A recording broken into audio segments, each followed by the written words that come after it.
প্রথমেই আমি একটি বিষয় পরিষ্কার করতে চাই। আজকের আমাদের আলোচনার বিষয় কোনো সম্প্রদায়, মাযহাব, কোনো ব্যক্তিকে অপমান করার জন্য নয়।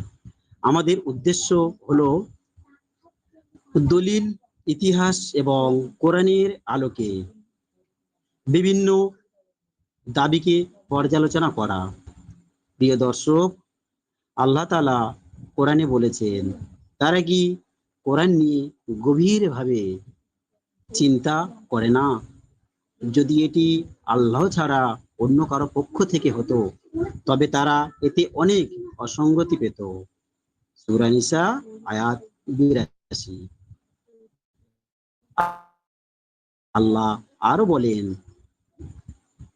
আমি তোমাদের প্রতি এই কিতাব নাজিল করেছি যা প্রত্যেক বিষয়ের সুস্পষ্ট ব্যাখ্যা। সূরা নাহল আয়াত ৮৯। আজ আমরা একটি গুরুত্বপূর্ণ প্রশ্ন উত্থাপন করব ইনশাআল্লাহ। যদি কোরআন পূর্ণাঙ্গ, বিস্তারিত এবং আল্লাহর সংরক্ষিত বাণী হয়, তাহলে মুসলিম সমাজে এমন অনেক বর্ণনা কেন প্রচলিত যা কোরআনে নেই? কেন এমন কিছু বর্ণনা পাওয়া যায় যা মানবতার, ন্যায় বিচার কিংবা কোরআনের মূলনীতির সঙ্গে সামঞ্জস্যপূর্ণ বলে মনে হয় না? আজকের আলোচনায় আমরা দেখার চেষ্টা করব হাদিস সংকলনের ইতিহাস কি, হাদিসগুলো কখন এবং কিভাবে সংরক্ষণ করা হয়েছে, বিভিন্ন হাদিস গ্রন্থে পরস্পর বিরোধী বর্ণনা কেন পাওয়া যায়, কোন বিষয়গুলো কোরআনে নেই অথচ দিনের অংশ হিসেবে প্রচার করা হয়, কোরআনকে কি একই ধর্মীয় মানদণ্ড হিসেবে যথেষ্ট বলা যায়? আমরা কাউকে অন্ধভাবে অনুসরণ করতে বলছি না, আমরা শুধু বলছি কোরআন খুলুন, পড়ুন, চিন্তা করুন, যাচাই করুন। আল্লাহ বলেন, তবে আল্লাহ এবং তার আয়াতসমূহের পরে তারা আর কোন হাদিসে বিশ্বাস করবে? এটা আছে সূরা জাসিয়া আয়াত নাম্বার ৬। প্রিয় দর্শক, আজকের পুরো আলোচনায় আমরা আবেগ নয়, দলিলের ভাষায় কথা বলবো। আপনারা মনোযোগ দিয়ে শুনুন, প্রশ্ন করুন, মতামত দিন এবং সর্বোপরি কোরআনের আলোকে বিষয়গুলো যাচাই করুন। যারা এখনো আমাদের চ্যানেলটি সাবস্ক্রাইব করেননি, তারা সাবস্ক্রাইব করুন, লাইভটি শেয়ার করুন। কে জানে, আপনার একটি শেয়ার হয়তো কোনো মানুষের সত্য অনুসন্ধানের পথ খুলে দিতে পারে। আল্লাহ আমাদের সবাইকে সত্য বোঝার এবং সত্য অনুসরণে তৌফিক দিক। আচ্ছা, আমি লিঙ্ক পাঠিয়ে কিছু হাদিস আমরা উপস্থাপন করব, তারপর ধীরে ধীরে আমরা মূল আলোচনার বিষয়ে পৌঁছে যাব ইনশাআল্লাহ। যেমন একটি হাদিসে বলা হয়েছে, টাকনুর নিচে কাপড় পরিধান করা হারাম। এটা আমরা সর্বোপরি শুনে থাকি, টাকনুর নিচে কাপড় পরিধান করা হারাম। অপরদিকে যদি আমরা দেখি, আবু বকর রাদিয়াল্লাহু তাআলা আনহু সম্পর্কে বর্ণিত আছে যে তার লুঙ্গি মাঝে মাঝে ঢিলা হয়ে নিচে নেমে যেত, যা তিনি সচেতনভাবে করতেন না। নবী সাল্লাল্লাহু আলাইহি সাল্লাম তখন তাকে বলেছিলেন যে তিনি তাদের অন্তর্ভুক্ত নন যারা অহংকারে বশত এটি করেন। এটা হাদিস সহিহ বুখারী, হাদিস নাম্বার 5784। এটি টাকনুর ঢাকার নিয়মের সীমাবদ্ধ বা উদ্দেশ্য নিয়ে ব্যাপক অবকাশ রয়েছে। যেমন আমাদের অনেক আলেমের মুখেও শোনা যায়, টাকনুর নিচে যদি কেউ কাপড় পরিধান করে সে জাহান্নামী। পরে আমি ভিডিওগুলো দেখানোর চেষ্টা করব ইনশাআল্লাহ। আমরা আরো কিছু হাদিস দেখতে চাই।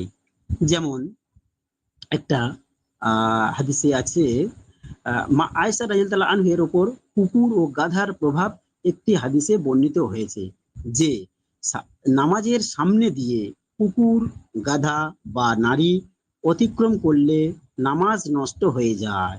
এটা আছে সহিহ আল বুখারী, হাদিস নাম্বার 507। আর এর কন্ট্রাডিকশন হাদিস দেখুন। অন্য একটি হাদিসে আছে আয়েশা রাদিয়াল্লাহু আনহা এই মতের তীব্র প্রতিবাদ করেছেন এবং বলেছেন, নবী সাল্লাল্লাহু আলাইহি সাল্লাম নামাজ আদায় করতেন যখন আয়েশা রাদিয়াল্লাহু আনহা তার সামনে বিছানায় শুয়ে থাকতেন। এটা সহিহ আল বুখারী হাদিস নাম্বার 382 এবং 383। এটি নামাজ ভঙ্গের কারণ নিয়ে দুটি ভিন্ন বর্ণনা মুখোমুখি অবস্থান। এখন আপনারা কোন হাদিস নেবেন সেটা আপনারা বিবেচনা করতে পারেন ইনশাআল্লাহ। আচ্ছা, আর কিছু দু একটা হাদিস দেখিয়ে আমরা মূল আলোচনায় চলে যাব। যেহেতু এই হাদিসগুলো এই জন্য দেখাচ্ছি যে হাদিসের সাথে হাদিস কত বড় কন্ট্রাডিকশন, এটা আপনাদেরকে জানা খুব জরুরি। যেমন একটা হাদিসে এসছে মৃত ব্যক্তিকে কান্নার কারণে আযাব দেয়া হয়, এই সম্পর্কে একটি হাদিসে বর্ণিত আছে মৃত ব্যক্তিকে পরিবারের কান্নাকাটির কারণ কবরে আযাব দেয়া হবে। এটা আছে সহিহ বুখারী হাদিস নাম্বার 1286। এর বিপরীতে একটি হাদিস দেখুন, মা আয়েশা রাদিয়াল্লাহু আনহা এই হাদিসের প্রতিবাদ করেছেন এবং কোরআনের আয়াত উল্লেখ করেছেন মা আয়েশা সিদ্দিকা, যে কোনো বহনকারী অন্যের বোঝা বহন করবে না। কোরআনের আয়াত 35 নম্বর সূরা 18 নম্বর আয়াত। তিনি বলেছেন নবী সাল্লাল্লাহু আলাইহি সাল্লাম এমনটি বলেননি, বরং তিনি বলেছিলেন যে কাফিরদের জন্য তাদের পরিবারের কান্নার কারণে আযাব বৃদ্ধি করা হয়। সহিহ বুখারী হাদিস নাম্বার 1289। আর শেষ হাদিস শোনাবো আরেকটা কন্ট্রাডিকশন হাদিস। আপনারা কোন হাদিস নেবেন, চয়েস ইজ ইয়োর, আপনার পছন্দ। যেমন দেখেন, দাঁড়িয়ে পানি পান করা সম্পর্কে একটি হাদিস আমি শোনাবো। কিছু হাদিসে দাঁড়িয়ে পানি পান করতে নিষেধ করা হয়েছে। সহিহ মুসলিম হাদিস নাম্বার 2024। এখানে কি বলা হয়েছে, বলেছেন নবীজি বলেছেন দাঁড়িয়ে পানি পান করা নিষেধ। অন্য হাদিসে বর্ণিত হয়েছে যে নবী সাল্লাল্লাহু আলাইহি সাল্লাম নিজেই দাঁড়িয়ে পানি পান করতেন। এই হাদিস কোথায়? সহিহ বুখারী হাদিস নাম্বার 5615। এই কন্ট্রাডিকশন হাদিস। আচ্ছা, আমরা এবার দেখব হাদিস সংকলনের কিছু ইতিহাস, যেটা পয়েন্ট বাই পয়েন্ট আমরা দেখাবো বলেছি। থাকবেন অবশ্যই আমরা দেখাবো, যেহেতু মূল আলোচ্য বিষয় হাদিস এত নোংরা কেন, এসব কাদের ষড়যন্ত্র। অবশ্যই আমরা স্টেজে দেখাবো, আপনি একটু ধৈর্য ধরুন প্লিজ। এখন আমরা দেখাবো হাদিস সংকলনের কিছু। বাংলায় ইসলাম 1300 শতাব্দী থেকে বিস্তার লাভ করেন, কিন্তু সাধারণ মানুষের হাতে বাংলা ভাষায় হাদিস পৌঁছায় অনেক পরে। কখন পৌঁছায় বাংলাতে আমাদের কাছে হাদিস? 19 শতক থেকে 20 শতকে কলকাতায়, ঢাকা, লখনউ, দিল্লি প্রভৃতি কেন্দ্র থেকে বাংলা ও উর্দু অনুবাদ প্রকাশিত হতে শুরু করে।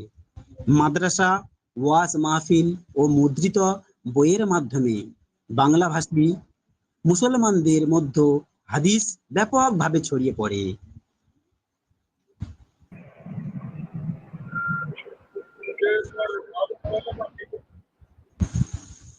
মোহাম্মদ আলী ভাই, সালামুন আলাইকুম ভাই। সালামুন আলাইকুম। প্রিয় ভাই একটু মিউট করেন, আমি এখনই ফিরে আসবো আপনার কাছে, প্লিজ আপনাদের কাছেই ফিরবো প্রিয় ভাই। আর একটু বলে নি, একটু ক্লিয়ার করে দিই এটা বিষয়টা। যেহেতু হাদিস আমাদের মানে প্রেজেন্টেশন আছে, হাদিস এত নোংরা কেন, আমরা কিছু হাদিস দেখাবো, সেই হাদিস নিয়ে আমরা চর্চা করবো এবং কোরআনের আয়াত আমরা মিলিয়ে দেখবো। যদি কোরআনের সাথে মেলে, ভাইজান একটু মিউট করবেন প্লিজ। মোহাম্মদ আলী ভাই, ধন্যবাদ। সংক্ষেপে যদি আমরা বলি, নবীর ইন্তেকাল হয় 632 খ্রিস্টাব্দে, সহিহ বুখারী সংকলিত হয় প্রায় 870 খ্রিস্টাব্দে।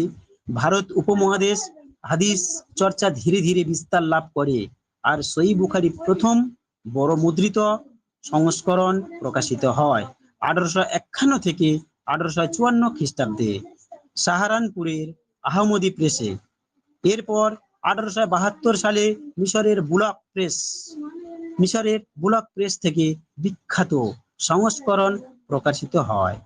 বাংলা ভাষায় সাধারণ মানুষের হাতে হাদিস ব্যাপকভাবে পৌঁছাতে মূলত 19 শতকে ও 20 শতক লেগেছে।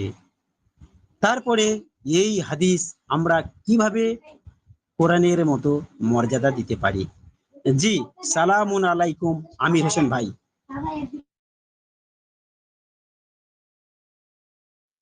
জি ভাই, সালাম।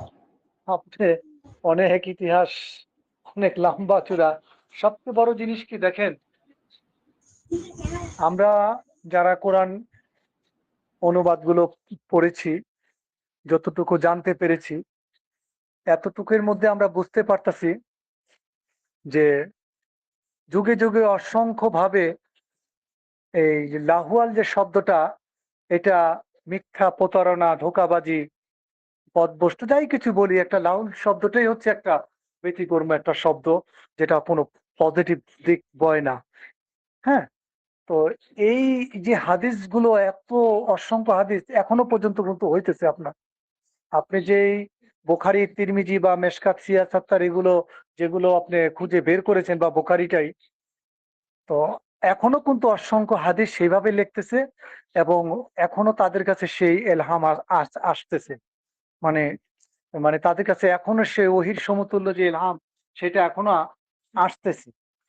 তাহলে এই ধারাবাহিকতা চলবে ভাই। এই পৃথিবী যতদিন আছে, সত্য এমন জিনিস, আপনি সত্যটা সবার সামনে একদিন উদ্ভাসিত হবেন যে আসলে সত্যটা কি। এটা হয়তো আমরা দেখতে যে পারি কিনা জানি না, আমাদের বয়স হচ্ছে অনেক, তো এটা হবে একদিন, মানুষ বুঝতে পারবে। হ্যাঁ, এখন মানুষ আল্লাহর আইনের চেয়ে মোল্লার আইনের কথাই মানে বেশি। মোল্লারা যে বিধান দেয়, ওইটাকে তারা দায়িত্ব হিসেবে নেয়। তারা পড়াশোনাও করে না, বোঝেও না, চিন্তাও করে না যে সৃষ্টিকর্তাকে আমরা কিভাবে মানে ইউনিভার্সাল হিসেবে নেব, যেটা সার্বজনীন হিসেবে প্রতিটা মানুষ নয়, প্রত্যেকটা প্রাণকে স্পর্শ করবে।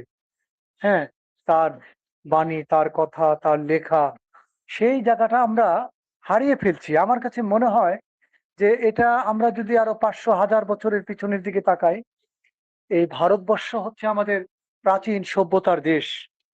এখান থেকেই সবকিছুর উৎপত্তি হয়েছে, আরব দেশে কিছুই না। আমরা আরব দেশের গল্প, ওখানে মরুভূমি ছাড়া আর কিছুই ছিল না। সমস্ত যত রকমের আমরা ঘটনা, ইতিহাস আমরা যদি বের করি, পাই, আমরা এই ভারতবর্ষের মধ্যে খুঁজে পাবো। এটা প্রাচীন সভ্যতার দেশ। তো এখান থেকেই মানুষের দিক নির্দেশনা, মানুষের চলার পথ, সমস্ত জিনিসের যদি পেছন দিকে তাকিয়ে যাই, তাহলে আমরা বুঝতে পারবো যে যে আসলে ওই সময়ের মানুষগুলো মানে তারা কিরকম ভাবে তাদের জীবন যাপন করেছে, এগুলো কিন্তু আমরা বুঝতে সক্ষম হব। তো যেটা অব্দি বললেন, বোখারা একটা রাশিয়ার গ্রামের নাম, আমি যতটুকু তথ্য পেয়েছি। হ্যাঁ, সেই থেকেই আপনার একটা নাম দিয়েছে বুখারী শরীফ। শরীফ মানে নিরপেক্ষ। হ্যাঁ, এই হচ্ছে কথা। সেই শরীফের মধ্যে আমাদেরকে সবারে বন্দি করে ফেলে দিতে চায় যে আমরা শরীফ হয়ে থাকবো। শরীফ মানে এই লোক শরীফ, ভালোর মধ্যে নেই, মন্দের মধ্যে নেই।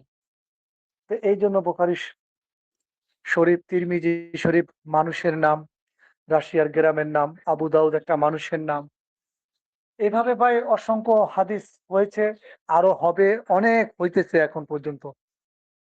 এখন এটা নিয়ে যদি আমরা আমাদের যারা ধর্মীয় নীতি নির্ধারক, তাদের সাথে ডিবেট করি বা করি ভাই, আমি ওইটাকেও সমর্থন করি না। কেন জানেন?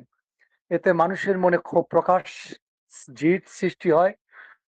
তারপর সর্বশেষ হিসেবে মানুষ মানুষকে কি করতে পারে, একটা ট্যাগ লাগাই দিবে যে সে ইসলাম বিরোধী, সে নাস্তিক, সে অপপ্রচারণা করছে, সে নবীর বিরুদ্ধে কথা বলছে, সে সাহাবা একরামদের বিরুদ্ধে কথা বলছে, সে ফিতনাকারী, তাকে হত্যা করা ওয়াজিব। এটা শুধু আপনাদের ভারতই নয়, এটা আমাদের বাংলাদেশ, যতগুলো মুসলিম দেশগুলো আছে তারা এটাকে বিলিভ করে, তারা এটাকে বিশ্বাস করে মনোপ্রাণে। তো ওই বিশ্বাসের জায়গার সাথে কারোর সাথে বা আমি এইভাবে ডিবেট করতে গেলে এটা কারো অনুভূতিতে আঘাত পড়ে, তখন সেটাকে ওইভাবে নেয় যে না এই মানুষ নাস্তিক। কিন্তু ওই মানুষের মন মানসিকতা জানে না, ওই মানুষের আদর্শ নীতিগত দিক সে কখনো জানেই না যে এই মানুষটা কত ভালো, সমাজের জন্য কল্যাণকর। হ্যাঁ, এটা সে কখনোই চিন্তা করবে না, কারণ আমাদের সমাজ এবং শিক্ষা ব্যবস্থাটাই এই পর্যায়ে আসছে। বুঝতে পারছেন? আমি ভাই এই জন্য অনেক সময় অনেক স্মরণ করো, কারণ দুইজনের আনুগত্য করা যায় না। আনুগত্য একটা দাসত্ব পর্যায়। তখন আমাদের দেশে যারা মৌলবী মুন্সি আছেন তাদের শিক্ষা ব্যবস্থার মধ্যে হচ্ছে ওই জায়গাগুলোর মধ্যেই আসবে যে তাহলে আমি রসুলের অনুসরণ কিভাবে করব। আমি একদিন একজনের সাথে জড়াই গেছিলাম যে ভাই রসুলের অনুসরণ করব, আপনি হাদিস দেন, কোন রসুলকে এনে দেন, আমি রসুলের অনুসরণ করি। এখানে তো বলছে রসুলের অনুসরণ করো, তাহলে আমাকে এনে দেন, আমি তার অনুসরণ করি। তখন তো মনে করেন তার লগে একটা আমার একটা বড় ধরনের সে সে ভাবাইতেছে আমি অযৌক্তিক কথা বলতেছি, আবার আমি বলতেছি যে না আপনি অযৌক্তিক বলতেছেন। আপনি বলছেন রসুলের অনুসরণ করতে, তাহলে আমাকে রসুলকে আইনা দেন, আমি তার অনুসরণ করি। আল্লাহ তো বলছে ও রসুলকে, কোন রসুলের কোন কিতাব হবে, লিখবে, বুখারী, তিরমিজি, মেশকাত, সিয়াসাত্তা, এগুলো অনুসরণ করতে হবে, বা এগুলি পাইছেন কই? এগুলি পাইছেন কই? তখন তো সেও আউলাই জায়গা উত্তর দিতে পারে না, তখন কয় আপনার ইমান নাই, আপনি নাস্তিক হয়ে আছেন, আপনি কাফের হয়ে আছেন গা, আর মুশরিক যত ট্যাগ আছে সব লাগাই দিব। জামু কই ভাই? জি ভাই, একটু এই ভাষায় বললাম। তবে আমরা মনে করি যদি এই কোরআনকে আমরা যেটা ভালোভাবে যদি বুঝতে পারি, আমাদের হৃদয়ে ধারণ করতে পারি, আমরা মনে করি সত্য আমাদের কাছে আসবে যদি অনুসন্ধানী হয়ে থাকেন। আর রাগ গোসা জিদকে যদি আমরা মাটি করতে পারি, আমি এটা বুঝেছি এটাই চূড়ান্ত, এটাই ফাইনাল, আমি যদি এটা মনে করি ভাই, তাহলে আমি মনে করব যে আমি এক ধাপ পিছনে চলে গেলাম। এরকম মনে হয়। আমার অনেক শিখতে হবে, আমার শিক্ষার অনেক বাকি রয়ে গেছে। আমাদের স্বাধীনতার ইতিহাস কেউ লিখতে পারে না, এটা নিয়ে আমাদের দেশে কত দ্বন্দ্ব। আর এত বড় একটা ইসলাম ধর্ম, এর ইতিহাস ভাই বহুত, আমাদের মতো আপনার মতো মানুষেরই শেষ করতে পারবো না। জি ধন্যবাদ চেঙ্গিস ভাই, চেঙ্গিস খান ভাই। আমি অনেক কথা বললাম, আর কাউকে কষ্ট দেওয়ার জন্য না, আঘাত দেওয়ার জন্য না, বাস্তবতার সাথে যা ঘটছে ভাই আমি অনেক দেখছি এই জীবনে। এগুলো যদি বলতে চাই আমার অনেক সময় লাগবে, যে মানুষ কতভাবে নির্যাতিত এবং মানে কষ্ট তাদের জীবনে ভোগ করছে, এগুলো কিভাবে করছে আমি অনেক কিছু আমার জীবনে আমি দেখেছি ভাই, এবং এটি উপলব্ধি করেছি। জি ধন্যবাদ ভাই। জি, জি সালাম। আপনাকে ধন্যবাদ। আসলে আমাদের মূলত মূল উদ্দেশ্য আমাদের থাকা উচিত, যখনই যেখানে আমরা সত্য পাবো, সত্যকে আমরা অবশ্যই মেনে নেব। তবে সত্য বলতে আমরা তো আল্লাহর কথাকে মনে করি। আল্লাহর কথা কোথায় পাবো আমরা? নিশ্চয়ই এই বুমু আতিনা গ্রন্থ থেকে পাবো না। যেহেতু আমি এর আগে, কিছুক্ষণ আগে আমি ইতিহাস থেকে প্রমাণ করেছি সেগুলো সংকলিত হয়েছে বহু পরে। কিন্তু কোরআন সংকলিত হচ্ছে, এবং কোরআন নিজেই দাবি করেছেন, যিনি কোরআন নাজিল করেছেন তিনিই বলেছেন আমি এটাকে সংরক্ষণ করব।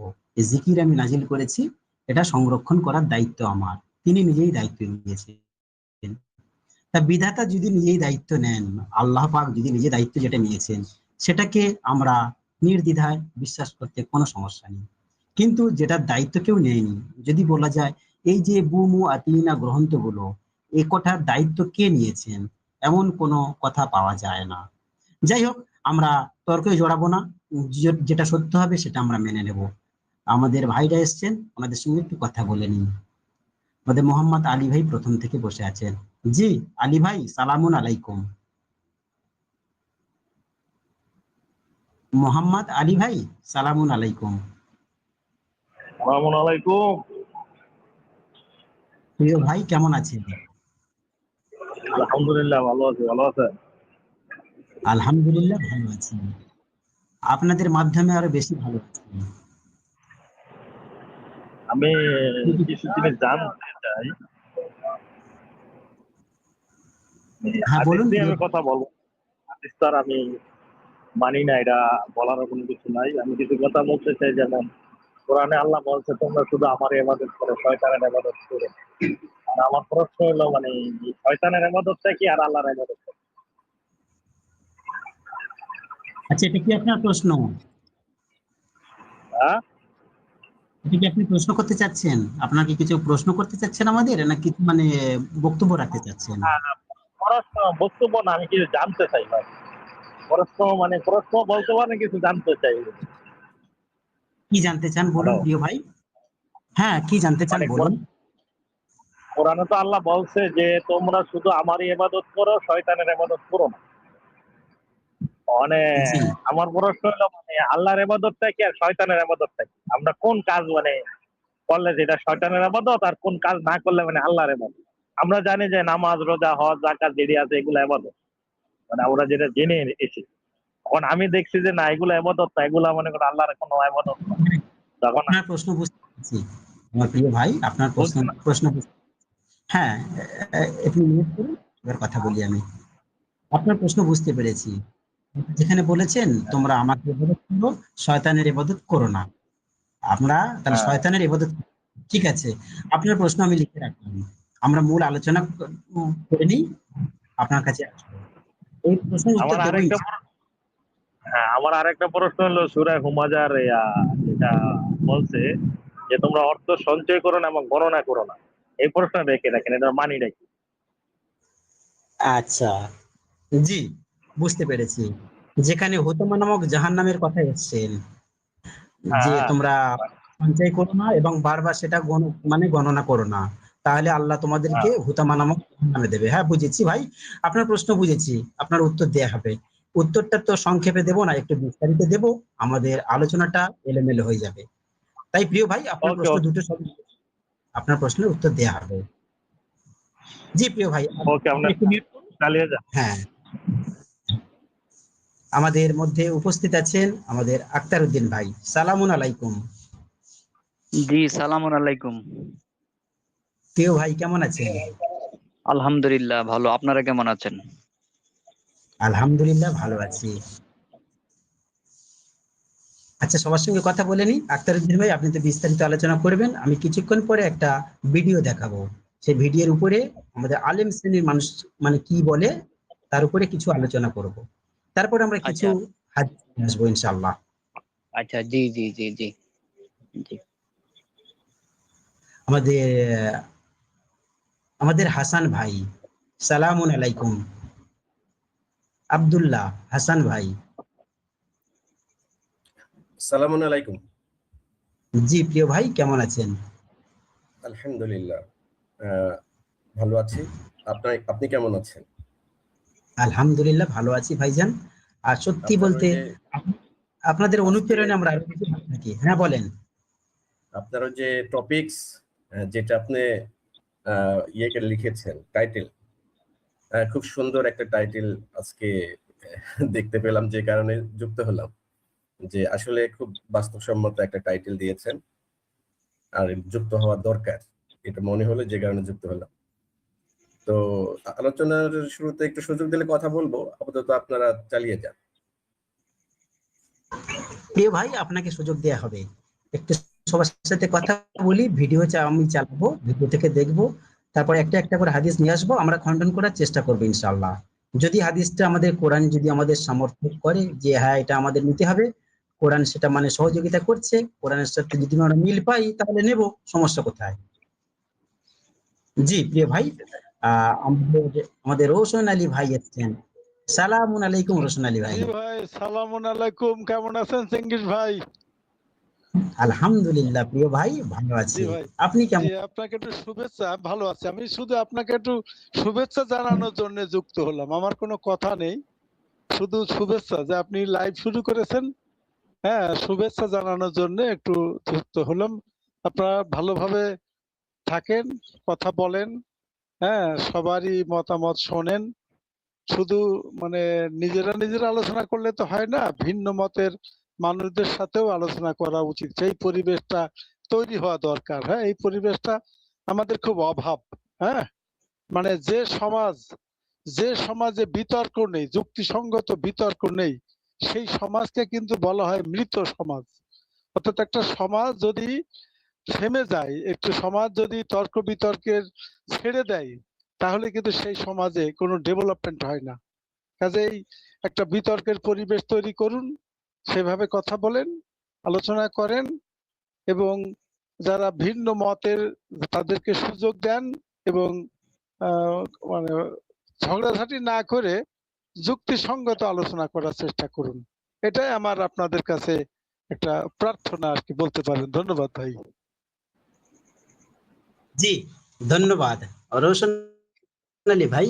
আপনি অন্তত যেটুকু আমাকে জানেন, আপনি তো দেখেছেন আমি যথেষ্ট সবাইকে সম্মান দিই এবং স্টেজে নিয়ে আসি। আমি কোনো জায়গায় পক্ষপাতিত্ব করি না এবং সবাইকে আমি সুযোগ বেশি দিই কথা বলার। অন্তত যারা আমাদের মানে বিপক্ষে তাদেরকে আমি সময় বেশি দিই কথা বলার জন্য। আপনি হয়তো খেয়াল করেছেন, আপনি কি জি দেখেছেন জি খেয়াল হ্যাঁ করে? এটা আমি জি তাদেরকে জি বেশি সময়। এটা দেখেছি বলেই তো বললাম, এটা দেখেছি বলেই তো বললাম যে এটা চালু চালু রাখতে হবে এবং এটাই একটা সুবিধা, একটা ভালো একটা অবস্থানে নিয়ে আসবে যে জানার জন্য। আর আমি তো জানেন আপনার সাথে আমার তো একটা কন্টাক্ট আছেই, কাজে আমি আর বেশি কিছু এখানে বলবো না। আমি আপনার এখানে যেহেতু সক্ষমতা কম, 6 জনের বেশি যুক্ত হয় না, তারা যারা মেহমান আছে তাদেরকে যুক্ত করেন এবং কথা বলেন। আমি বিদায় নিলাম, শুধু একটু শুভেচ্ছা বার্তা বিনিময় করার জন্য আপনার এখানে যুক্ত হলাম। হ্যাঁ চেঙ্গিস ভাই, ভালো থাকবেন, ঠিক, সবাই ভালো থাকবেন। আপনাকে অসংখ্য ধন্যবাদ। আচ্ছা, আমি এবার একটা ভিডিও চালাবো, তারপরে আলোচনায় ফিরবো। অন্য অন্য মাসে 20 টাকাত হয়েছে, কেন হয়েছে এর ইতিহাস আছে। আমি পড়ছি। এবার গোটা এবার আমি বলি, এবার শেখ শেখ বলি আমি তারাবি ঠিক আছে। নামাজ 20 টাকাত পড়ছি মক্কার ঘরে। না না এক ঠিক মাস। আছে ঠিক আছে, শুক্রিয়া সেখানে যদি মক্কার ঘরে আব্দুর রহমান বিন সাদ নিজে পড়ায়, শেখ, ঠিক সেখানে আছে। যদি হয় তো এখানে ফিরে আবার এই মশলার মধ্যে পার্থক্য হলো যে। মাশাআল্লাহ মাশাআল্লাহ। চাচা খুব সুন্দর প্রশ্ন করেছেন যে সৌদি আরবের মধ্যে 20 টাকা তারাবি হয়। হ্যাঁ হয়, এটা কেউ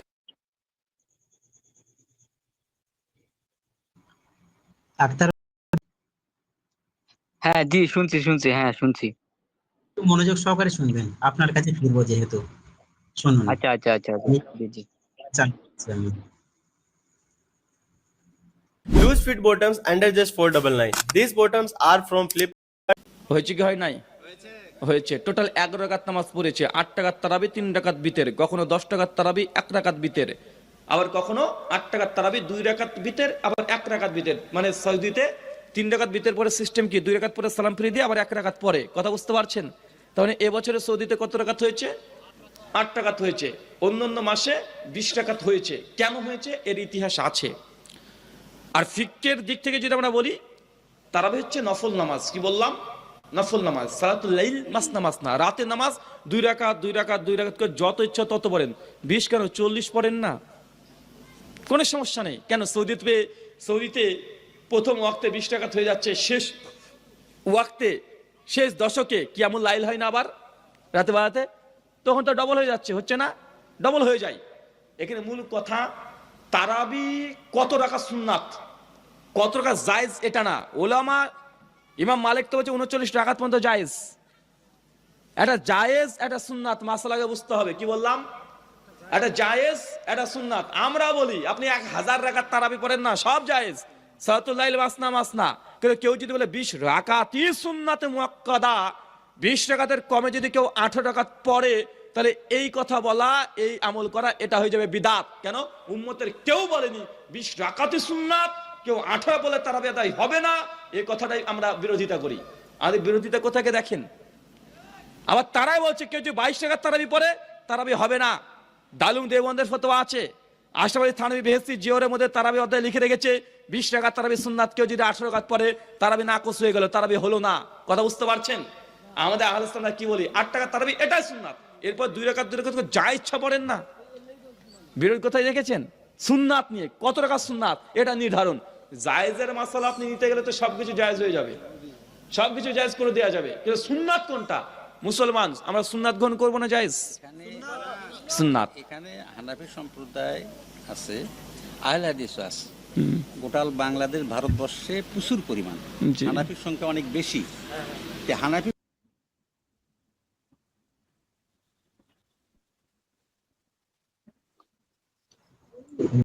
এটুকুতে কি বুঝলেন? আমরা কি দেখবো? আমরা সুন্নাত আচ্ছা, কি বলতে ঠিক আছে। এটা এটা আমি একটু, আল্লাহ আমাকে যতটুকু জ্ঞান দিচ্ছেন, বা আমরাও তো একটা সময় মানে কোরআন আয়াতে আছে না, এই যে 103-এর 102-3 মানে, যে তোমরা হয়তো গর্তের কিনারে আইছিলে, আল্লাহ তোমাদেরকে দয়া করে তোমাদের অন্তরে প্রীতি স্থাপন করে ভাই ভাই করে দিচ্ছেন, বন্ধুত্ব করে দিচ্ছেন, তোমার এই গর্তের কিনারা থেকে নিয়ে আসছেন। আমরাও তো এই সমস্ত গর্তে পড়েছিলাম, ওই ওই যে ওদের।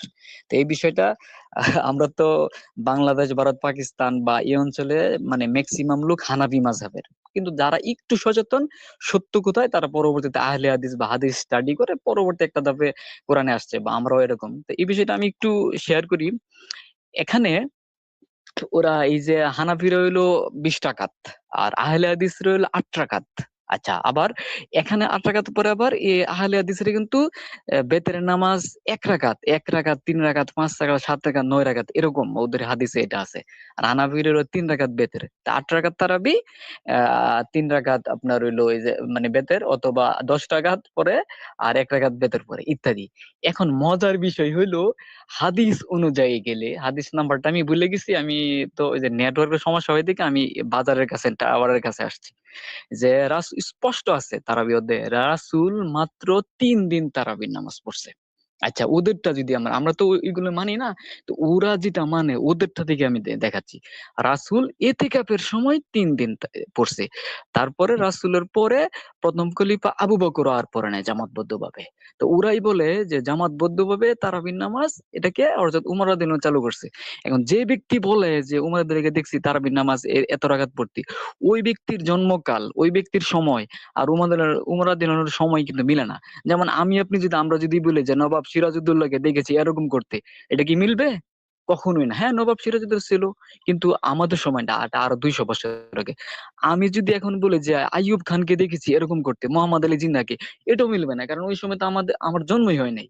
তে এরকম যে লোক বলে যে উমরকে দেখছে এভাবে, ওই লোকের জন্ম হয় না। আচ্ছা, যাই হোক, এখন রাসূল থেকে এটা হলো ওদেরটা বোঝানোর জন্য আমাদের মানে জাস্ট সংক্ষেপে বলি, যেটা আছে হাদিসে, রাসূল ইতিকাফের সময় নিজে মানে রাতের নামাজ পড়তেন। তো কিছু সংখ্যক সাহাবী কি করলো, ওদের নিজ ইচ্ছায়, রাসূল অর্ডার দেয় নাই, রাসূলের সাথে গিয়ে দাঁড়াইছে। আচ্ছা, পরের দিন ওরা আলোচনা করছে, রাসূলের সাথে আমরা নতুন নামাজ পড়ছি। দ্বিতীয় দিন মানে আরো লোক হইছে। তৃতীয় দিন বা চতুর্থ দিন মানে এত লোক হইছে যে আর মানে একের মসজিদে জায়গা দেওয়ার মতো অবস্থা নাই। আচ্ছা, পরে রাসূল এই যে ইয়ার মধ্যে ইতিকাফের সময় তো একটা ইয়া থাকে, ইতিকাফের হুজরা থাকে বর্ণনা অনুযায়ী। তো ওরা গিয়া রাসূলকে মানে ডাকাডাকি করতেছে, ইশারা ইঙ্গিত দিচ্ছে। তো রাসূল নাকি আর ওটা থেকে বের হচ্ছে না, ওই যে তাঁবুর ইয়া থেকে আর কি, যে পর্দার ভিতর থেকে বের হচ্ছে না। তখন তারা নাকি বলাবলি করতেছে যে তাইলে তো রাসূল মনে হয় ঘুমায় গেছে, যেভাবে হুড় করে আসছিল হুজুগে বাঙালি, মানে এই যে আমরা যেরকম বলি আসছিল, ওরা আবার এভাবে বের হয়ে গেছে। এখন পরের দিন রাসূল পরে বলতেছে, তোমরা যে কালকে রাত্রে খুব মানে ইশারা ইঙ্গিতে আমাকে ডাকছিলা, আমি ঘুমন্তেছিলাম না, আমি জাগ্রত ছিলাম। আমি দেখতেছি তোমাদের এই নামাজের প্রতি অধিক আগ্রহ, তোমাদের আগ্রহ দেখে যদি আল্লাহ এটাকে ফরজ করে দেন, তখন তোমরা এটা মানবা না। এটা হলো তাদের বর্ণনা। তাহলে এখন আমাদের প্রশ্ন হইলো, ওই বর্ণনা অনুযায়ী রাসূল ইতিকাফের সময় 3 দিন পড়ছেন, তাও রাসূল কিন্তু অর্ডার দেয় নাই, তার নিজ ইচ্ছায় আগ বাড়িয়ে। সাহাবীরা যারা আছে আগ বাড়িয়ে পড়ছে, কিন্তু রাসূল তো নিরুৎসাহিত করছেন, তাও 3 দিনের বেশি রাসূল পড়েন নাই, এবং ইতিকাফের সময় পড়ছেন। তাই আপনি যদি তারাবির নামাজ নিয়ে আসতে চান, ইতিকাফের সময় করতে হবে, এবং 3 দিনে বেশি করতে পারবেন না, যেহেতু আপনারা বলেন রাসূলের সুন্নাত। আচ্ছা, তারপর কিন্তু প্রথম খলিফা আবু বকরও করে নাই। উমর থেকে বলে দ্বিতীয় মানে উমর থেকে নাকি উনি নাকি ইয়ার আলোকে চালু করছেন এটা। তাহলে এখানে ওদের প্রমাণ থেকে দেখা যাচ্ছে যে রাসূলও করে নাই, আবু বকর করে নাই, উমর কি বিধান দিতে পারে? এখন আপনি দেখেন কোরআনে স্পষ্ট আয়াত আছে, 5 নাম্বার সূরা 3 নাম্বার আয়াত, আল ইয়াউমা আকমালতু লাকুম দীনাকুম, মানে দিন পূর্ণ, কামেল, পূর্ণ। তাহলে তো মানে উমর মানে আবু বকর করে না, রাসূল করে না, আবু বকর করে না, উমরের জন্য তো এটা বাদ রাখা যায় না। আচ্ছা, গেল এবার আপনি আসেন 8 রাকাত আর 20 রাকাত, এই যে এটা নিয়ে হাদিস যদি সঠিক হয়, 1400 বছর যাবতে 8 রাকাত 20 রাকাতের এই মারামারি, কাটাকাটি, হানাহানি, জুরা আমিন বলা, রফুল ইয়াদান করা বা ইত্যাদি, এই মারামারি শেষ হয় নাই, আর অবস্থা যা দেখা যায় এটা শেষ হবে না। তাহলে স্পষ্ট দেখা যাচ্ছে এরা গোপন করছে, স্পষ্ট দেখা যাচ্ছে যেটা রাসূল 3 দিনের বেশি করে নাই, ওইটা নিয়ে ওরা মারামারি। আর জামাত বদ্ধভাবে তো রাসূল ইয়া দেয় নাই, আবু বকর করে নাই। তাহলে কিভাবে করছে তারা এটা? এরপরে কত একই হাদিসের মধ্যে মানে তাহাজ্জুদের দিকেও নেই, একই হাদিস ইয়ার দিকে নেই। আবার বেতরের নামাজ আহলে হাদিসরা বলে 1 রাকাত, 3 রাকাত, 5 রাকাত, 7 রাকাত। হানাফিরা বলে এটা। এই যে এদের দ্বন্দ্ব, এরা নিজেরা নিজেরা দ্বন্দ্ব বা ইত্যাদি। আর এখান থেকে স্পষ্ট দেখা যায়। তার মানে যেই তারাবির নামাজ, যেটাকে তারা রমজানে আসলে দেখেন, যেটা আল্লাহ ফরজ করছেন, যে তাকওয়া অর্জন, মানে যে তোমাদের সিয়ামের বিধান দেওয়া হয়েছে পূর্বে, যেমন তোমাদের পূর্বদের দেওয়া হয়েছিল কি, যাতে তোমরা মুত্তাকি হতে পারো, তাকওয়া অর্জন করতে পারো। তাইলে অথচ এই তারাবি ফরজ, মানে আপনার ফরজের দিকে কোনো খবর নাই, বাধ্যতামূলক যেটা করছে এটার খবর নাই। তারাবির জন্য এই যে খতমে তারাবি নিয়ে কি কষ্ট, সারাদিন রোজা রাখতে যে কষ্ট না, তারাবি নামাজের চেয়ে কষ্ট করে লাগে। আমরা যে সময় আদায় করছি, যে সময় জানতাম না, আল্লাহর কিতাব জানতাম না, অথচ রাসূল এটা বলেই না জামাতবদ্ধ ভাবে ইত্যাদি। জি চেঙ্গিস খান ভাই, অন্য প্রসঙ্গে একটু বলবো, এই বিষয়টা আর অত বলতে চাচ্ছি না। আমি আরেকটা জি, অন্য একটা বিষয় বলবো। হ্যাঁ, আমরা এবার আমাদের মূল আলোচ্য বিষয় হলো হাদিস এত নোংরা কেন। আমরা কিছু হ্যাঁ হাদিস হ্যাঁ উপস্থাপন করব, স্টেজে দেখাবো, সেই হাদিস নিয়ে হ্যাঁ। পর্যালোচনা করব। আমরা কোরআনের আয়াতে দেখাবো, তার পরিপ্রেক্ষিতে যে হাদিস কি আমরা মানতে বাধ্য। দেখেন তো, একটা হাদিস আমি দেখাচ্ছি। আচ্ছা, হ্যাঁ, জি। জি, হাদিসটা পড়েন। আপনি পড়তে পারবেন না আমি পড়বো? এখানে স্ক্রিনে কম দেখা যায়, আপনি পড়েন, পড়লে ভালো হয়। জি, পড়ছি। আচ্ছা, আমাদের আরেকটা প্রিয় ভাই আছে, ওনাকে একটু সুযোগ দিই, উনি যদি পড়তে চান তো। হ্যাঁ, দিতে পারেন। জি, প্রিয় ভাই, আব্দুল্লাহ হাসান ভাই, আপনি কি পড়বেন হাদিস কি? আব্দুল্লাহ ভাই। হ্যাঁ ভাই, হ্যাঁ আপনি হাদিসটা খুব আচ্ছা আপনি পড়েন ভাই, এটা জি, খুব দেখা থ্যাংক যাচ্ছে, ইউ। খুব ছোট আচ্ছা, দেখা যাচ্ছে। আমি হাদিসটি আমি পড়ছি তাহলে। হুম, এই হাদিসে আছে, কাতাদাহ রহমতুল্লাহ আলাইহি হতে বর্ণিত, তিনি বলেন, আনাস ইবনে মালিক রাদিয়াল্লাহু তাআলা আনহু বর্ণনা করেছেন যে নবী সাল্লাল্লাহু আলাইহি সাল্লাম একই রাতে সকল স্ত্রীর নিকট গমন করেছেন। ওই সময় তার 9 জন স্ত্রী ছিলেন। এটা পরিচ্ছেদ 67 থেকে 103। যে ব্যক্তি একই গোসলে একই স্ত্রীর সঙ্গে মিলিত হন, এটা সহি হাদিস। হাদিসের ট্যাগ লাগানো আছে, দেখেন হাদিসটা একটু লক্ষ্য করেন প্রিয় দর্শক, সেটা সহি হাদিস। হাদিসের মান পাক্কা সহি দেখাচ্ছে, এটা সহি বুখারীর হাদিস, হাদিস নম্বর 5215। আচ্ছা, এমন নিকৃষ্ট কাজ কি আল্লাহ রসুল করতে পারেন? আল্লাহ রসুল কি সারা রাত কি স্ত্রীদের সঙ্গে শুধু এমন মিলন করতেন? আর এই হাদিসের শিক্ষা কি? যদি সত্যি হয়ে থাকে, এটা দেখলো কারা? আর এই হাদিসটা মানে শিক্ষা কি আমাদের জন্য? জি, আব্দুল্লাহ ভাই, প্রথমে আমি আপনার কাছে যাব, আপনি যদি কিছু বলতেন। আচ্ছা, অনেক ধন্যবাদ। সবচেয়ে বড় কথা হচ্ছে হাদিস শব্দটা এটা কোরআনে কিভাবে ব্যবহৃত হয়েছে, সেইটাই যারা হাদিসের অন্ধ অনুসরণ করে তাদেরকে জানা উচিত ছিল। তো শুরুতেই যে এই যে হাদিসটাকে তারা যে আলাদাভাবে, যে বুখারী, মুসলিম, তিরমিজি, আবু দাউদ ইত্যাদি ইত্যাদি, এটাকে হাদিস বলার যৌক্তিকতাটা কোথায়? হাদিস বলতে এটা আল্লাহ পাকেরও কথাকে হাদিস বলা হয়, সাধারণ মানুষের কথাকেও হাদিস বলা হয়, অর্থাৎ হাদিস শব্দের অর্থই হচ্ছে কথা, বাণী, বক্তব্য, এইটাই। কিন্তু এগুলো রাসূলের হাদিস, এইরকম কোন কোরআনে এমন কোন আহ তারা দলিল দেখাতে পারবে যে যেখানে এ কোরআন বোঝাচ্ছে হাদিস বলতে রাসূলের হাদিসকে বোঝায়, রাসূলের কথাকে বোঝায়, হাদিস বলতেই রাসূলের কথাকে বোঝায়, এইরকম কোন বক্তব্য কোরআনে আছে কিনা? কিন্তু তারা এটা কোথায় থেকে ধারণাটা পেল যে হাদিস বলতে রাসূলের হাদিসকে বোঝায়, রাসূলের কথা, কাজ, অনুমোদন ইত্যাদি ইত্যাদি? এইখানেই তো গলদ। তো এরপরেই হাদিসের সূত্র ধরে যত কিছু তৈরি হয়েছে, তো এগুলা তো এই ধরনের হবেই। এই যে এক রাতে রাসূল কি মানুষ ছিলেন না? রাসূলকে এখানে এই হাদিসের মাধ্যমে কামুক দেখানো হয়েছে, যেটা রাসূল সাল্লাল্লাহু আলাইহি সাল্লামের চরিত্রের সঙ্গে যায় না।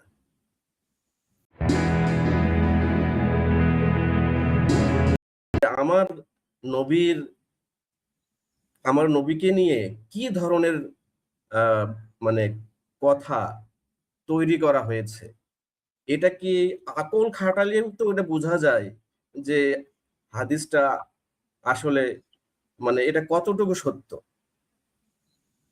কিন্তু এটাকে অন্ধভাবে বিশ্বাস করার একটা কারণ আছে। এটা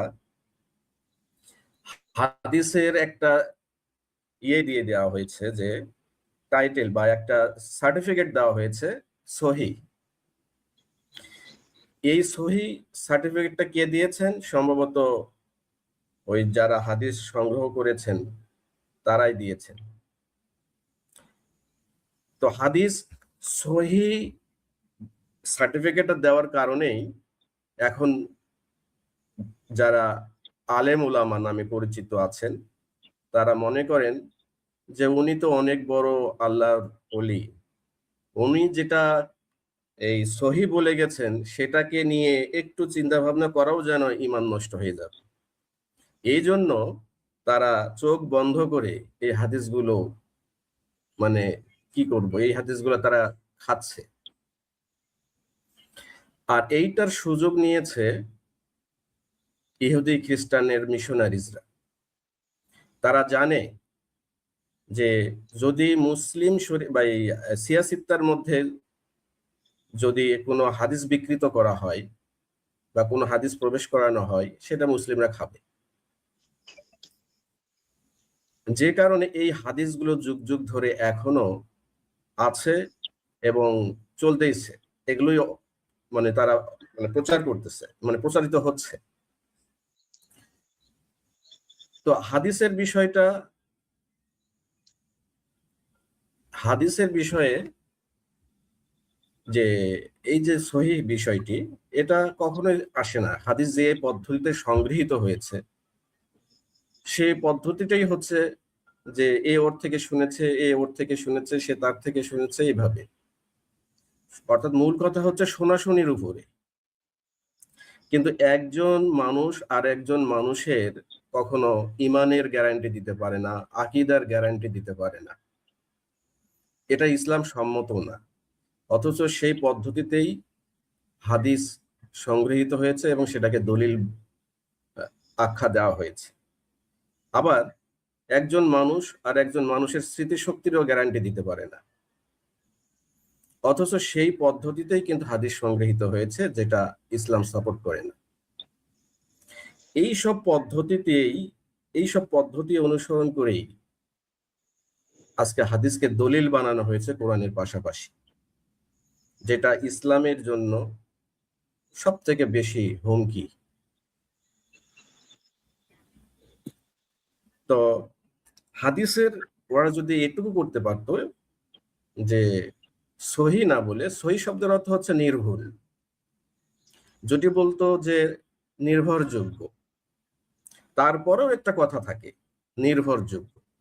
তো নির্ভরযোগ্য যদি হয়, এটা অন্তত বলতে পারবে না যে এর মধ্যে কোনো ভুল থাকতে পারে না বা ভুল নেই। কারণ তারা যতদূর পারে চেষ্টা করেছে, সর্বোচ্চ চেষ্টা করেছে একটা সঠিক সত্য হাদিস সংগ্রহের জন্য, মানে হাদিস সত্য এবং সঠিক সংগ্রহের জন্য সত্য হাদিস। কিন্তু এর মধ্যে ভুল হবে না এমন না। সেটা কি দিয়ে যাচাই বাছাই করবো? সেটা আল কোরআন দিয়ে যাচাই বাছাই করবো। যদি এই টাইটেলটা, এই সার্টিফিকেটটা দিত, তাও তো একটা কথা ছিল, তাহলে কিন্তু মানুষ একটু চিন্তা করত। কিন্তু এমন একটা সার্টিফিকেট দিয়েছে যে সহি, এই চিন্তা করার সুযোগটাই রাখে নাই। অথচ এই সহির মধ্যে যে কত ভুল। আপনার সঙ্গে আমি একটু যুক্ত করতে চাই আব্দুল্লাহ ভাই, আপনার সঙ্গে আমি একটু যুক্ত করতে চাই। আপনি বলেন, হ্যাঁ, একটু যুক্ত। এই যে সই যেটা এটা বললো, এটা সই কি মানে আল্লাহ রসুলকে কি সম্মান বাড়াচ্ছেন না তার সম্মান হানি করা হচ্ছে? এটা কি না, ইহুদিদের ষড়যন্ত্র? আপনার কি মনে হ্যাঁ, হয়? এই যে এই সহি যে হাদিসের বলেছে, এই সহি যে বলেছে, এটা যখন আপনি হাদিস পড়বেন, দেখবেন, তখন যে হাদিসগুলো আসবে, যেটা আপনি সামনে এনেছেন, এটা নিশ্চয়ই তো রাসূলের সম্মানহানির বিষয়। আবার এটাকে সহি ট্যাগ দিয়েছে, তার মানে এটা মুসলমানদের মানে এমন একটা ধারণা দেওয়া হয়েছে এই হাদিস না বিশ্বাস করলে তার ঈমান থাকবে না। তাহলে কার বিরুদ্ধে যাচ্ছে এটা? তো এমন ভাবে সাধারণ মুসলিমকে এমন একটা গ্যারাকলের মধ্যে ঢুকাই দিয়ে রাখছে এই হাদিসের মাধ্যমে, যেটা দিয়ে মানুষ আসলে মানে একটা বিভ্রান্তিতে পড়ে গেছে। তো এই সমস্ত হাদিসগুলো নাস্তিকরা যেভাবে ট্রোল করে, এটা তো আর বলার কোনো অপেক্ষা রাখে না। তো এ ঠিক আছে ভাই, আমি যেটা হাদিস দেখিয়েছেন এটা অবশ্যই রাসূলের চরিত্রের বিরুদ্ধে যাচ্ছে, যেটা কখনোই এটাকে সত্য বলে মনে করলে তার ঈমান মানে থাকে না। এটাকে যদি কেউ যদি মনে করে যে এটা সত্য হাদিস। জি, সালাম জি আলাইকুম ভাই। জি, চেঙ্গিজ ভাই, এই বিষয়ে আমি এখানে একটু যোগ করি। ঠিক আছে, করেন। এখন এই যে হাদিসগুলাই, এই যে বুখারী, ওই দিন তো বলতে ভুলে গেছিলাম, বুখারীর জন্ম হলো 180 হিজরিতে। তো 180 হিজরিতে জন্ম হইলে 18 বছর আগে তো উনি সাবালক হয় নাই। তো 180 আর 20 বছর ধরেন সাবালক হইতে লাগছে কত 200। তো উনি হাদিস গুলা উনারা বলে যে ওই যে আমাদেরকে শোনায় বুখারী এক দূরে গেছে, পরে দেখে ঘোড়ারে খাবার দিতে গেছে, পরে ঘোড়ার সাথে প্রতারণা করছে, ওইটার দিকে চলে আসে ইত্যাদি যে কাহিনী আমাদেরকে শোনায়, ওই কাহিনী শোনালে তো আরো অনেক বৎসরের পর বৎসর লাগছে। তো 180 হিজরি জন্ম, আর ধরেন 20 বছর তার সাবালে এডাল হইতে লাগছে। তো 200, তাহলে বুখারী রাসূলের পরবর্তী তার প্রায় 200 বছর পরে আসছে। এখন বুখারীর নামে যে হাদিসগুলো এইগুলো সংকলিত করছে, এখন আমাদেরকে আমরা যদি কোরআন পড়ি, রাসূল তো বলছে খুলুকুন আজিম, কোরআন বলছে মহান চরিত্রের অধিকারী। আচ্ছা, তারপরে কিছু রহমাতাল লিল আলামিন, রহমত মানে অনুগ্রহ, করুণা, আলামিন জগৎ সমূহের কি করুণা, জ্ঞানের জন্য সারা পৃথিবীকে কোরআনের মাধ্যমে উনি আলোকিত করছেন, মানে ওনার মাধ্যমে আমরা আল্লাহর কোরআন পাইছি। এখন কোরআনকে যদি একটা সাইডে রাখেন, তাহলে থেকে রাসূল খুলুকুন আজিম মহান চরিত্রের অধিকারী। আর পক্ষান্তরে এই বুখারী হাদিস, আরো এরকম কিছু হাদিস আছে, এই যেমন এই হাদিসটা, রাসূল এক রাতের 9 জন স্ত্রীর কাছে যাইতেন, বুখারীর হাদিস। আরো হাদিস আছে যে রাসূল 6 বছরের মেয়েকে বিয়ে করছে, বন্ধুর 6 বছরের মেয়েকে বিয়ে করছে, 9 বছরে তার সাথে সেক্স করছে, এই হাদিস বা এরকম অনুরূপ হাদিস। এইগুলো যদি আপনি একটা পাল্লায় রাখেন, আর কোরআনের আয়াত যদি আরেকটা সাইডে রাখেন, তাহলে কোরআন বলছে খুলুকুন আজিম এবং মানে জগৎ সমূহের জন্য, বিশ্বের জন্য রহমত। এটা যদি আপনি এখন বর্তমানে বর্তমানে যেমন রাসূল এবং ভবিষ্যতে যদি রাখেন, আপনি যেহেতু রাসূল সমগ্র মানব জাতির জন্য, কোরআন কি হুদাল্লিন নাস, মানব জাতির জন্য, সূরা বাকারা 185 বলছে হুদাল্লিন নাস, মানব জাতির জন্য। তার মানে মানব জাতির কাছে এই দুইটা মানে বিষয় রাখেন, যে কোরআন বলছে খুলুকুন আজিম, মানব জাতির জন্য উনি হুদা, পথ প্রদর্শক, মানে কোরআন হল হুদা ইত্যাদি। আর পক্ষান্তরে যখন এই হাদিস নিয়ে আসবেন, ওরা যখন হাদিসটা দেখবে 6 বছরের বন্ধুর মাইয়া বিয়ে করছে, এক রাতে 9 জন, তাহলে কি রাসূলকে কি অপমান করতে আর কিছু লাগবে? অপমান আর লাগবে না। একদম এটা ইসলামের বিরুদ্ধাচরণকারী, নবীকে যারা হেয় করতে চাইছে, ওরা এইগুলো রচনা করছে।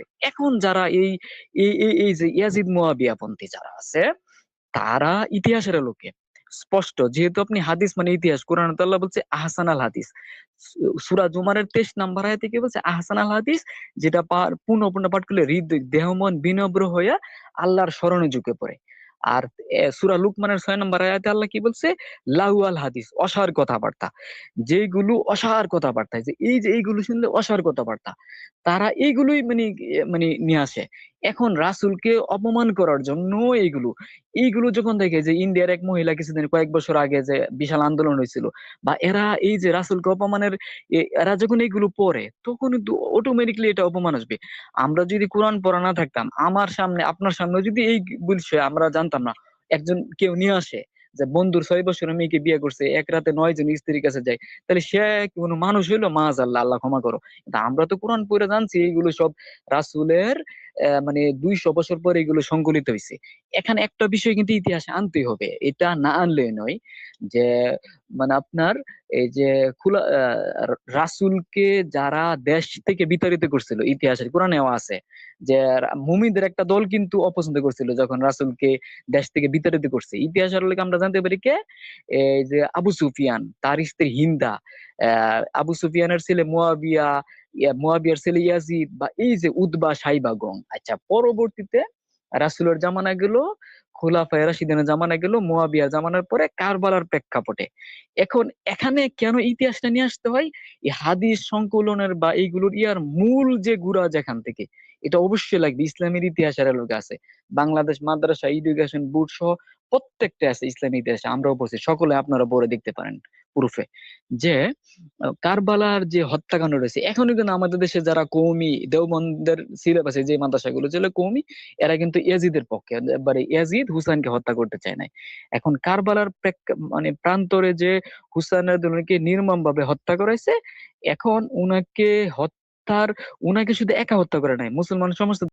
আপনি দেখেন যে 30% এর মধ্যে নামাজি, এদেরকে যদি একটা আয়াত দিয়ে পরীক্ষা করেন, একটা আয়াত দিয়া সূরা বাকরা 177 পাবেন, কত পার্সেন্ট পাবেন? চেঙ্গিস খান ভাই বলেন তো, দুই একজন বলেন।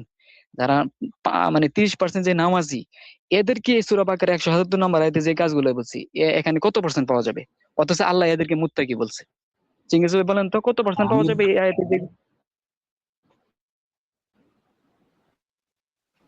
জি, আমি আমার তো মনে হয় 1% পাবে। আমাদের আব্দুল লতিফ ভাই যদি কিছু বলতেন। সালামুন আলাইকুম লতিফ ভাই। লতিফ ভাই, আপনি শুনছেন?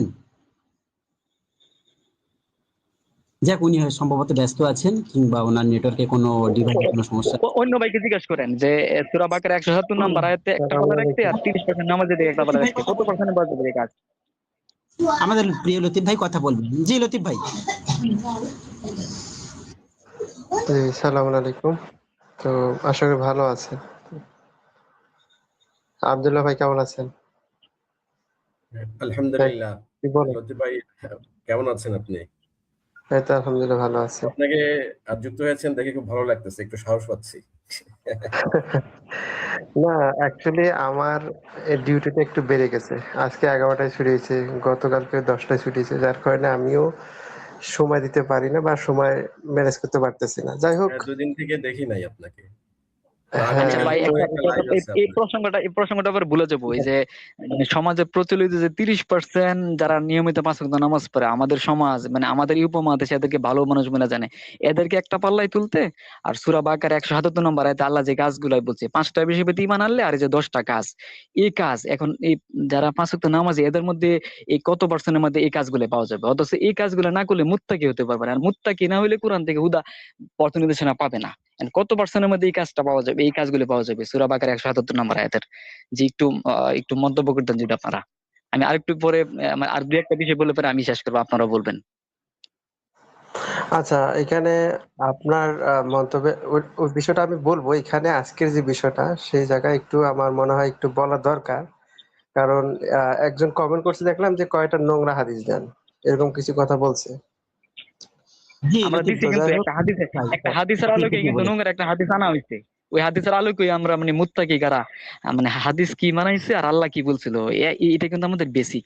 কোরআন থেকে পথ পাইতে গেলে হুদালিল মুত্তাকিন, মুত্তাকি না হলে কিন্তু কোরআন থেকে পথ পাবে না। সূরা বাকারার 2 নম্বর আয়াত, বা এই 2 নম্বর আয়াত, সূরা বাকারার 2 নম্বর আয়াতের ডিটেইলস সূরা বাকারা 177। এই জন্য আমরা কিছু হাদিস, নোংরা হাদিস নিয়ে আসছে ভাই, আরো কিছু হাদিস নিয়ে আসা হবে। মানে এটা একটা সাবজেক্ট আকারে আমরা মূলের জন্য এই জন্য এটা নিয়ে আচ্ছা আসছি। আচ্ছা, আমি জানি না আপনি, যাই হোক আপনি কি আনছেন আমি জানি না। তো আমি যেহেতু শুনি নাই, হ্যাঁ, তো এই জায়গায় আমি একটা কথা বলি, যেহেতু আজকে বিষয়টা, হ্যাঁ, তো কোরআনে তো স্পষ্ট ভাবে আছে যে মুত্তাকিদের জন্য আল্লাহ তাআলা পুরস্কার দিবেন, এবং আমলে সালেহ যারা ভালো সৎকর্ম করে তাদেরকে আল্লাহ তাআলা জান্নাত দিবেন। এটা তো আল্লাহ সরাসরি বলে দিয়েছেন, তাই না? এখন কথা হচ্ছে, দেখেন, আজকের বিষয়ের উপর দু একটা কথা না বললে না, শুরুতে দু একটা সেই বিষয়ে একটু বলি। সহিহ মুসলিম শরীফের 3298 নম্বর হাদিসে দেখেন, জাবের রাদিয়াল্লাহু আনহু থেকে একটা হাদিস এসেছে যে ওখানে রাসূল সাল্লাল্লাহু আলাইহি ওয়াসাল্লামের নামে চালিয়ে দিয়েছে। তিনি নাকি রাস্তায় এক নারীকে দেখলেন, এক স্ত্রী লোককে দেখে মানে তিনি কি করলেন, তার স্ত্রী জয়নবের কাছে আসলেন এবং তিনি তার প্রয়োজন পূরণ করলেন। আমি বিস্তারিত বললাম না, এখন বুঝেন। এটা এটা তো করলেন, তারপরে তিনি বললেন কি, যে বললেন স্ত্রী লোক আসে শয়তানের বেশে, ফিরে যায় শয়তানের বেশে। চিন্তা করেন, এটা একটা কতটা, মানে এটা যদি আপনি গভীরে একটু ফোকাস করেন, তাহলে আপনি বুঝতে পারবেন এটা কতটা জঘন্য এবং নোংরা কথা হতে পারে, যে এটা আবার চালিয়ে দেওয়া হয়েছে রাসূলের নামে। হাদিস তো সহিহ, এ ধরনের অশ্লীল কথাবার্তা যে কি করলো, একটা স্ত্রী লোককে দেখে তার মনের ভিতরে একটা হলো, কি ভাই এ ধরনের নোংরা রাসূলের নামে চালিয়ে দিচ্ছেন বানিয়ে বানিয়ে। হ্যাঁ, জি, থ্যাংক আব্দুল এই ইউ। হচ্ছে লতিফ ভাই। অবস্থা। হ্যাঁ এই যে দুইটা হাদিস, যে দুইটাই যে নোংরা হাদিস, আমার এখানে একটা প্রশ্ন হলো যে প্রথম যে হাদিসটা আপনি দেখালেন সেখানে বলা হচ্ছে যে রাসূল সাল্লাল্লাহু আলাইহি সাল্লাম এক রাতে 9 জন স্ত্রীর কাছে গেছেন। প্রশ্ন হলো এইটা দেখেছেন কি? উনি যে 9 জনের কাছে গেছেন এবং উনি যে প্রয়োজন পূরণ করেছেন, এটা কে দেখলো? হাদিস যে বর্ণনা করেছে, এটা দেখে তো করতে হবে, এটা না দেখে তো আর বর্ণনা করা যাবে না। না, তো এটা দেখলো কে? এখন এক নম্বর এটা কথা। এটা এটা তো একটা বিষয় আছে। তারপর আব্দুল্লাহ দ্বিতীয় ভাই, এটা কথা তো একটা হলো, বিষয় আছে। হ্যাঁ, আরেকটা বিষয় আপনি দেখেন, ওই যে আনে না টপ করে তারা সূরা তাহরিমের আয়াত নিয়ে আসে কিন্তু, যে কোন হুম, গোপন কথাটা কি বলছে সেটা বলতে হবে ভাই।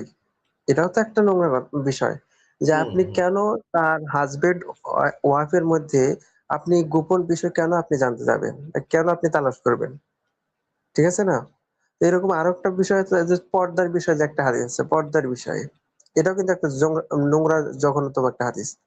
হুম। যে মানে রাসূলের স্ত্রীগণরা তারা কি রাত্রে বের হইতো তাদের আর কি, যাই হোক ওই কাজটা করার জন্য, তো কি হইতো, ওমর ইবনে খাত্তাব উনি নাকি দেখতেন। কাকে দেখছে? সাউদা। উনি একটু চেহারা একটু স্বাস্থ্যবান বা একটু মোটা ছিলেন বা একটু বয়স্ক ছিলেন।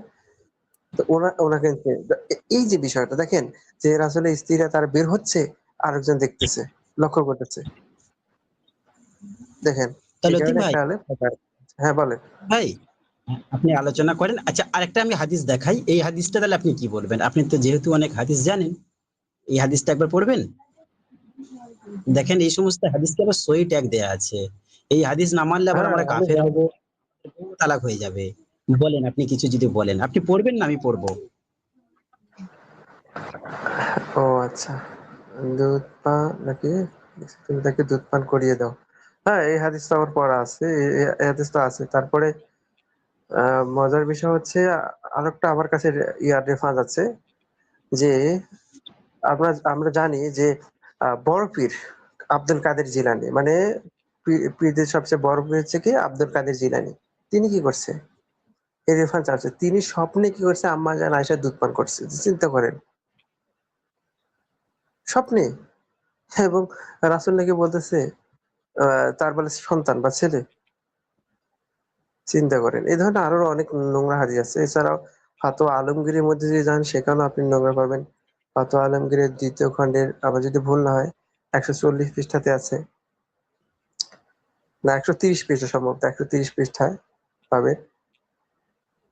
১৪০ অথবা ৩০, যাই হোক ২৩ নাম্বার মাসআলা। আরেকটা মাসআলা আপনি দেখবেন, এটা ১৩০ পৃষ্ঠা, এটাও মানে দ্বিতীয় আলম মানে ফাতোয়া আলমগীর ২য় খণ্ডে পাবেন। আ ১৩ নম্বর মাসআলা, যে কি, যদি শরীরে কোনো অঙ্গে নাপাকি থাকে তাহলে জিহ্বা দ্বারা যদি সেটা করা যায়, সেটা হলে পবিত্র হয়ে যায়। নোংরা ভাই, চিন্তা করেন, ওদের চিন্তাধারা যেরকম নোংরা সেরকম ওদের হাদিস, ওদের মানে মাসালা তো সেরকম নোংরা। তারপরে আমি আরো কিছু ইতিহাস আমি পড়েছি, যে দেখলাম যে এরকম আছে যে প্রস্রাব দিয়ে, রক্ত অথবা প্রস্রাব দিয়ে বলে কোরআন লেখা যায়, সেটা যে আরোগ্য লাভের জন্য হয়, চিন্তা করেন। আচ্ছা এগুলো রেফারেন্স আছে, আমি তো এখন ল্যাপটপ নিয়ে বসি নাই, যদি বসতাম তাহলে আমি দেখাতাম এই বিষয়গুলো। আরো অনেক বিষয় আছে, যেমন আহ পানি না পাইলে, এটা শাফি মাযহাবের যারা আছে, যে পানি না পাইলে প্রস্রাব দিয়ে উযু করা নাকি যায়, প্রস্রাব, চিন্তা করেন। এ ধরনের নোংরা নোংরা কথাবার্তা আছে, এরকম অনেক আমার কাছে আছে। এখন কথা হচ্ছে দেখেন, হ্যাঁ বলেন। অনেক নোংরা হাদিস আছে, অনেক।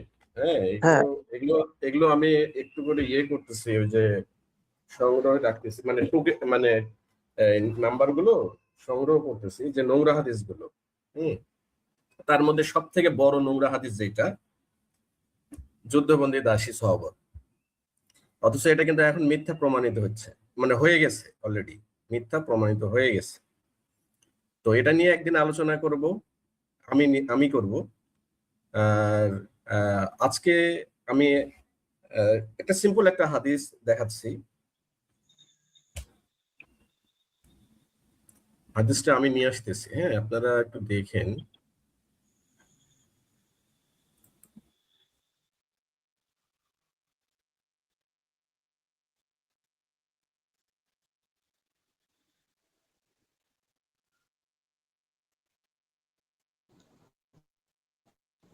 আচ্ছা, আমার প্রিয় ভাই হাদিসটা নিয়ে আসুক, আমরা একটা ভিডিও দেখি ততক্ষণ। মোল্লাদের ভণ্ডামি।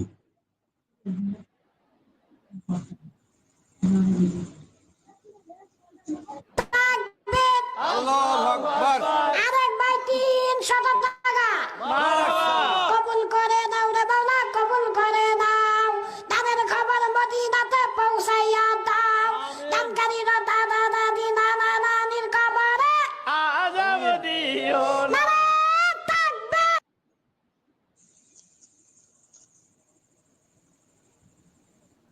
জি, কি বুঝলেন? এই এই মোল্লাদের কি বলছে? 300 টাকা দিলে কবরে আযাব হবে না, এসব কি বলে এরা? মুখে যা আসে তাই বলে যায়। কিন্তু এই মোল্লাদের কখনো কোন স্টেজে দেখা যায় না যে এরা দান করে। এরা দান চায়, হ্যাঁ, দিয়ে তাদের নামে বাণী বানিয়ে এনিয়ে বেনিয়ে বিভিন্ন রকম কথা বলে, মোটিভেট করে। কেন করে? মোহাম্মদ আলী ভাই, আমি আপনার থেকে জানতে চাই এই ভিডিও এই যে ভিডিও একটু দেখালাম, আক্তার ভাই আপনি বলবেন একটু, আমাদের অন্য ভাইকে একটু সুযোগ দিই। আমাদের মোহাম্মদ আলী ভাই। জি ভাই, সালামুন আলাইকুম। মোহাম্মদ আলী ভাই শুনতে পাচ্ছেন? সম্ভবত মোহাম্মদ আলী ভাই শুনতে পাচ্ছেন না। জি, আক্তারউদ্দিন ভাই আপনি বলেন। জি, এখানে আমাদের কে জানি বলতেছিল আক্তারউদ্দিন 100। ভাই আপনি। হ্যাঁ, আমার কথা শোনা যাবে? কে জানি বলছিল যে ইমাম বুখারীর উনি জন্ম হচ্ছে 180 না এরকম